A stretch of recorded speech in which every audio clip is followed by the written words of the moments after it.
Hi mga kachika! Meron akong latest chika sa inyo. Christine at Marco, usap ang hiwalay na dahil naka-unfollow na sa isa't isa.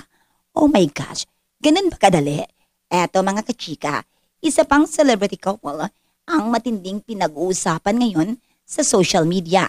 Ito ay sina Christine Reyes at ang Marco Gumabaw na sa kasalukuyang naka-unfollow na sa isa't isa sa Instagram. Dahil dyan, marami ang nagsasabing mukhang hiwalay na ang dalawa. Pero eto pa, marami nga ang nakapansin sa pag-unfollow pero wala silang latest post sa kanilang pages kaya marami na ang nagtatanong kung ano ang nangyari sa kanila. Eto pa, ibinalita nito sa isang post sa IG, kalakipang throwback video na ibinabandera ang pagdalaw niya sa bahay ng kanyang daddy Metring sa Santulan, Manila na kung saan siya ay dating nakatira.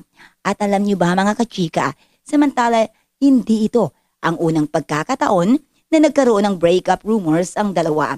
Eto pa, kung matatandaan last year ay marami ang naging Avengers sa relationship status nila matapos mag-deactivate ang dalaga.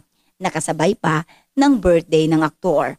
Eto pa, mas umugong pa ang chismis dahil wala si Christine sa birthday post ni Marco nang mag-celebrate ito.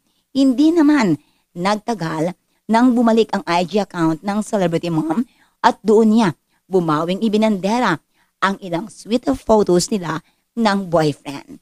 Kung matatandaan mga kachika, April 2023 nang kumpirmahin sa publiko ang tunay na relasyon ni na Christine at Marco. May isang anak ang aktres sa dating mister na si Ali at mahigit 2 taon na silang annulled. Mga kachika, alamin lang natin ha. Ay, thank you so much sa mga nag-subscribe, nag-follow sa ating YouTube channel. Thank you so much. Yan ang ating chika ngayon. And the Ate Len, Ti Amo, I love you.